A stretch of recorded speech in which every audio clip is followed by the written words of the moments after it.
क्या कोई कंपनी किसी कंट्री पर ओवर रूल कर सकती है? यस, इसका सबसे बड़ा एग्जाम्पल हमारी खुद की कंट्री इंडिया है। तो आइए समझते हैं आखिर ये हुआ कैसे। इंडिया में सबसे पहले आने वाली एंड इंडिया को सबसे एंड में छोड़कर जाने वाली यूरोपियन कंट्री पुर्तगीज थी। इसी बीच इंडिया में कई सारी कंपनीज आई और गई, पर इन्हीं में से एक उभरती हुई कंपनी ईस्ट इंडिया कंपनी, जो कि हमारे भारत में 1604 में आई। इसका इनिशियल पर्पस तो ट्रेड था, बट सोचने की बात यह है कि आखिर कैसे इसने हमारे पूरे भारत पर राज किया। इसकी शुरुआत होती है 1717 में कंपनी को दस्तक राइट मिलने के साथ। दस्तक राइट क्या है? दस्तक एक ट्रेडिंग परमिट था जो कि ईस्ट इंडिया कंपनी के थ्रू, ईस्ट इंडिया कंपनी के ऑफिसर्स के थ्रू यूरोपियन ट्रेडर्स को जारी किया जाता था। 1707 में औरंगजेब की डेथ के बाद, जी हाँ दोस्तों, ये वही औरंगजेब है जिसकी वजह से आज अक्षय खन्ना बहुत ट्रोल हो रहे हैं। औरंगजेब की मृत्यु के बाद कई सारे रीजनल स्टेट ने खुद को इंडिपेंडेंट घोषित कर दिया। 1722 में बंगाल ने भी खुद को एक इंडिपेंडेंट स्टेट घोषित कर दिया था।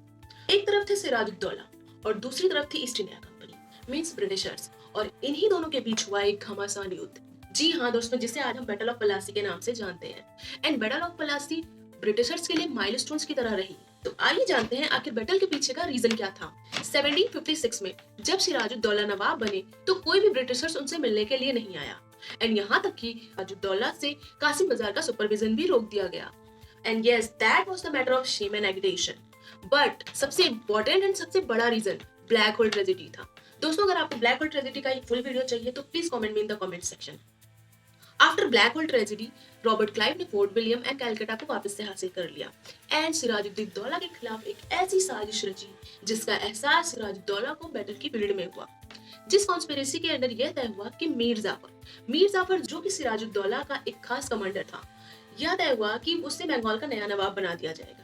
इन दिस कॉन्स्पिरेसी यह भी तय हुआ कि बैटल वाले दिन मीर जाफर युद्ध से पीछे हट जाएगा, मींस सिराजुद्दौला का साथ नहीं देगा।